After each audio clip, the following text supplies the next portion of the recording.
आपका।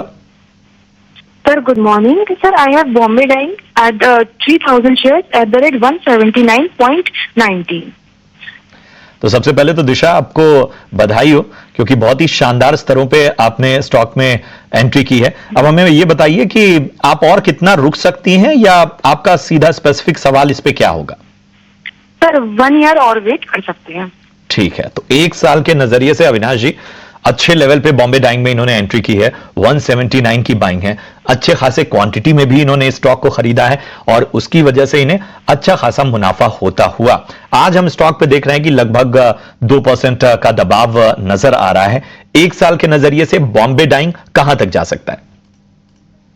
प्रशांत, मुझे लगता है कि देखिए, बॉम्बे डाइंग एक ऐसा स्टॉक है जो ज्यादातर अपने रियल एस्टेट बिजनेस को लेके काफी चर्चा में है। और यही कारण है कि देखिए, टेक्सटाइल बिजनेस की बात करें तो मार्जिन प्रेशर है, वहां पे कोई ज्यादा ग्रोथ दिख नहीं रहा है। लेकिन अगर हम उनके रियल एस्टेट लैंड बैंक की बात करें तो मुझे लग रहा है कि बॉम्बे में इनके पास काफी बड़ा लैंड बैंक है और ये डेवलप करने की बात कर रहे हैं।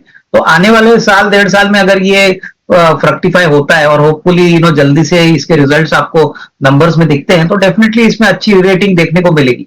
तो इन्वेस्टर को मैं यही कहूंगा कि 12 से 15 महीने का टाइम फ्रेम लिखिए, क्योंकि रियल एस्टेट मार्केट इंडिया में अभी बहुत जोर से चल रहा है। स्पेसिफिकली बॉम्बे मार्केट में तो तेजी बहुत मजबूत है, इन्वेंट्रीज काफी बिक रही है। एक बार ये लैंड बैंक कन्वर्ट होती है प्रॉपर्टी एसेट्स में, तो इसमें कोई डाउट नहीं कि बॉम्बे डाइंग को काफी फायदा होगा। तो I think it is better to hold, but time frame थोड़ा सा मीडियम टू लॉन्ग टर्म रखें।